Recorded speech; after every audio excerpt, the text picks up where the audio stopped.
I was tempted well, I will ask you about your work with trauma, but I'm remembering a case in the book, and there are cases that you discuss in the book, and I want our viewers and listeners to know that you'll find that kind of material in the book.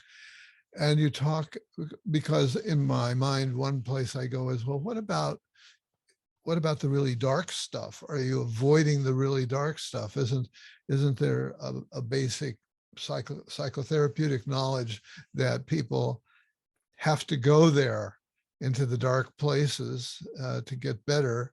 And you can respond to that. But I'm thinking of a case that sort of comes to mind as an answer to that you told about a woman who was raped, Beatriz, that you worked with, I think. And somehow you got her to a place where you tell the story. The story. I think I referred to a patient with rape rather than okay. hers. Okay. Anyway, so this woman had been in therapy for several years with another therapist after the rape to try to work it through, and had not had a lot of success. And so she moved to another community and ended up seeing me. So she had, identified the rape as something that was of some concern. And I said, okay, I get that history. I want to see what I can do to develop a healthy attachment and connection with this woman, to work with her relationship with me and then her relationship with herself. And we'll see what happens about the rape. And she clearly had some issues about developing connection and closeness that ended up being much earlier than the rape. It came from her early childhood. And as we worked through those feelings, the rape stopped being an issue. And a number of sessions, like maybe 3 or 4 sessions, I said, how are we doing? How's this going? And she said, this is so totally different. At the end of my previous therapy, we'd spend all this time talking about the rape and I'd feel worse at the end of the session. Yeah. Now, every time we come in, I feel something new and hopeful about myself.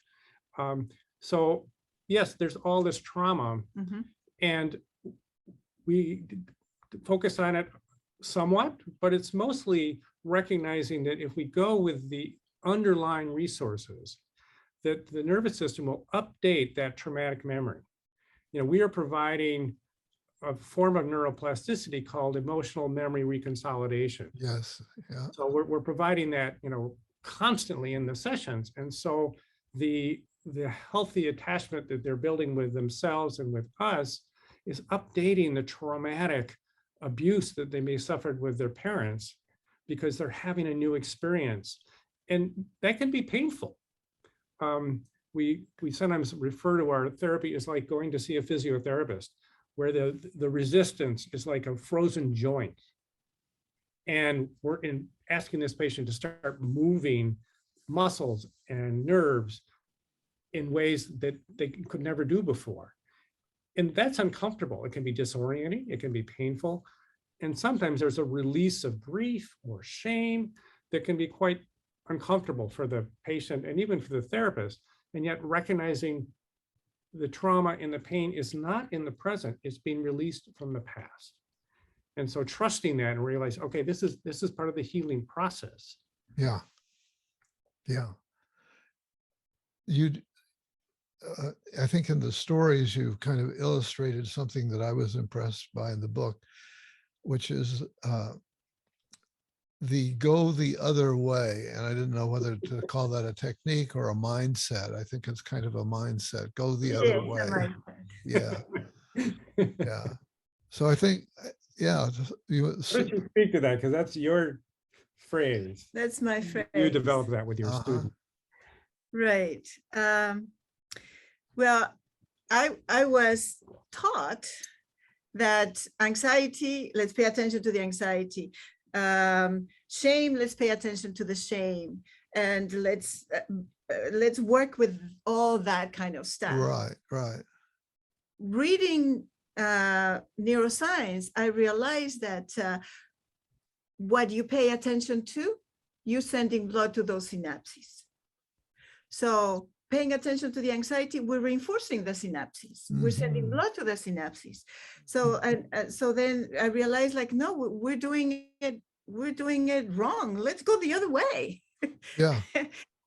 So my patient is feeling, if I ask my patient, well, what are your sensations right now? And my patient will say, I have the throat it's closing on me. My heart is pounding, tension in the chest.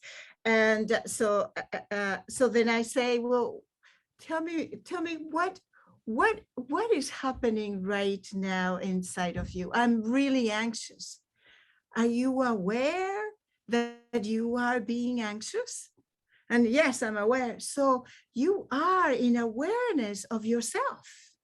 And awareness is very important, that you are aware of the anxiety and not being in the anxiety.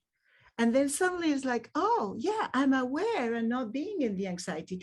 I feel the anxiety, but the anxiety is not taking over me.